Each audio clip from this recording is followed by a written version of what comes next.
And Andy Mok, I'd like to start with you in Beijing. We have this stabilization, if you like, of relations, a kind of tactical truce.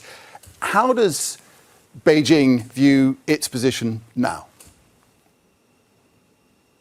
Well, Nick, I think that Beijing really isn't centered on the China-U.S. conflict per se. So China's focused on long-term development. It has two goals by 2049 to achieve what it calls the rejuvenation of the Chinese nation, where China's global presence is commensurate with its civilizational weight, and 2035, which is the intermediate goal, when it achieves the toolkit to reach the centennial goal of 2049. And I think the outgrowth of that is the ability to stand up to the U.S., to protect its legitimate rights. And as we've seen, I think, force the U.S. to back down from its more aggressive actions to try to intimidate China. So that is what you think has happened, that the U.S. has backed down? I do, yes. William Lee, what do you make out of that? And also the fact that 12 out of 10 is what Donald Trump, how he characterized this meeting. Would you give such a glowing report card? Well, it's very good that we have a meeting that has de-escalated tensions. It's good that we've had a long period of de-escalation ahead of us after some very provocative steps by China to leverage its monopoly positions in supply chains that are critical to the modern production in rare earths and the technology surrounding rare earths.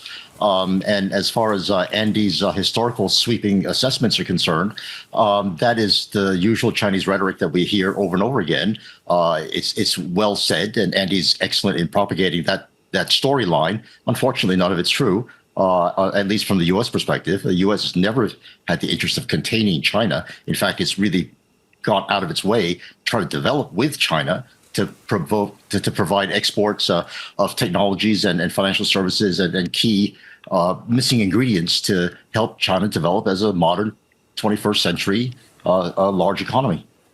But William, in this case, hasn't China actually muscled up to Donald Trump's threats and has won, or at least they haven't lost? We have two leaders here of the two largest economies in the world that have to appeal not only to a global audience, but also to a domestic audience. Donald Trump, of course, has been trying to say over and over again that he and President Xi have got great relationships and they respect each other and understand where each other's coming from. But their domestic audience has to be shown, at least I believe from President Xi's perspective, that he wants to have the United States come on its knees to beg for access to the critical areas where China has achieved its monopoly position in production of rare earths, which is a technological lead that it has over the U.S.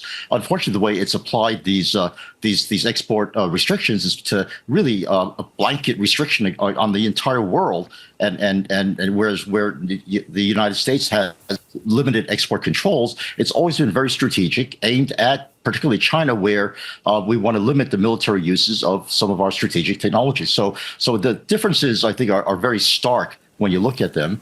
And I think the accusations against the U.S. by China, especially these long lectures about historical imperialism, are really out of line.